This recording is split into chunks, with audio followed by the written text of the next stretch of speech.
نوه د ورونو ځمکه نه وه پښتونخوا مې د جنګونو ځمکه نه وه کور مې نه و خو بیا هم شکرګزار وم کور مې نه و خو بیا هم شکرګزار وم خو زمونږ د قبرونو ځمکه نه وه ټولو ښاغلو ته په سټیج ناستو مشرانو ته همزولو ته کشرانو ته ما ته مخامخ د ټانک د سیمې مینناکو پتناکو شازلمو ننګیالو ما سره خو بالکل الفاظ نشته چې ستاسو د مینې ته ګورم موږ به داسې تاسو ته څه وورو چې ستاسو د دومره بې کچې مینې هغه پور موږ پوره کړو ډېره مشکله ده ستاسو مینه ډېره سیوا ده زمونږ د سوچ نه هم سوچنده سیوا مینه موږ ته میلاو شوه یا میلاویږي ډېره ډېره مننه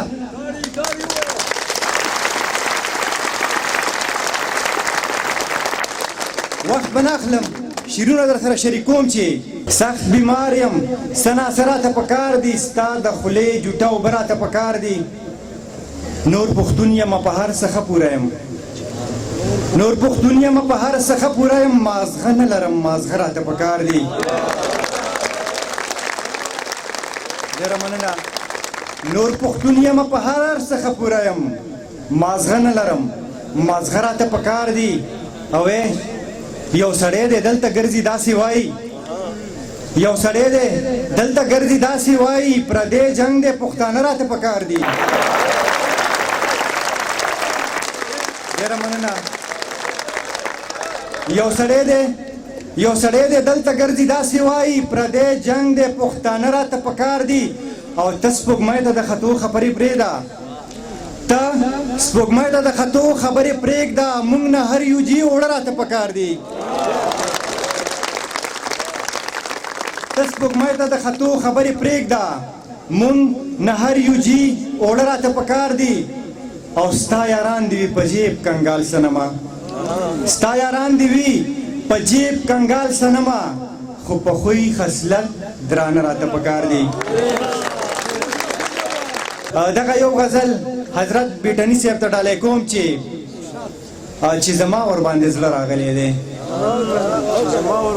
چې زما ورباندې زړه راغلی دی دا تصویر دې څومره ښه راغلی دی چې زما ورباندې زړه راغلی دی دا تصویر دې څومره ښه راغلی دی دا خو ته کوې خوړل په غټو سترګو دا خو ته کوې خوړل په غټو سترګو خلک وایي چې لیوه راغلی دی دا خو ته کوې خوړل په غټو سترګو خلک وایي چې لیوه راغلی دی او ستاسو ډېره زمونږ کمه رسېدلې ستاسو ډېره زمونږ کمه رسېدلې دې خبرې ته مې تره راغلی دی او په یو کلي کې مو داسې اختر تېر کړو په یو کلي کې مو داسې اختر تېر کړو نه ورغلی یم او نه راغلی دی بس په دې جرم یې ښځه کړه طلاقه بس په دې جرم یې ښځه کړه طلاقه په نوړی کې یې ویښته راغلی دی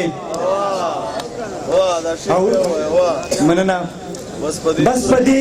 جرم یې ښځه کړه طلاقه په نوړی کې یې ویښته راغلی دی او د بخت دې را بیدار نه شو صنمه دا ازل نه جوړوده راغلی دی چې داسې په قسمت باندې د خوار پیدا کولم چې داسې په قسمت باندې د خوار پیدا کولم نو بیا دې ولې زه دومره هوښیار پیدا کولم چې داسې په قسمت باندې د خوار پیدا کولم نو بیا دې ولې زه دومره هوښیار پیدا کولم د ژوند په دې ډرامه کې اوس کردار خو لاره راکه